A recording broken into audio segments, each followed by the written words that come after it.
Fact सो दिसता म्हाका. I will not say it offensively, but what I mean to say सफेदी की चमकार भाजपा अशें जाता. म्हणजे 33,000 कोटीचो स्कॅम जालो म्हणून मनोहरभाई पर्रीकारान तेन्ना विशय काडिल्लो आनी 33,000 कोटीचो स्कॅमा खातीर SIT अपॉयंट केल्ली. लोकांच्या पयशांनी ह्या SITन कितलींशींच वर्सां काम केली.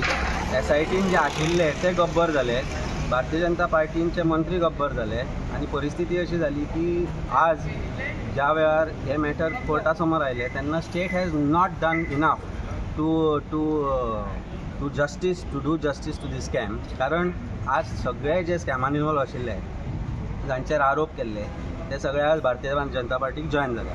सो भारतीय जनता पार्टीन जॉयन जालो की पापा धुता, तुका मागीर खंयच वचपाची गरज नासता, ना गंगेन न्हांवपाची गरज आसता ना आनी खंय न्हांवपाची गरज आसता. तूं फक्त भारतीय जनता पार्टी जॉयन जाली की according to Bharatiya Janata party पापा धुली.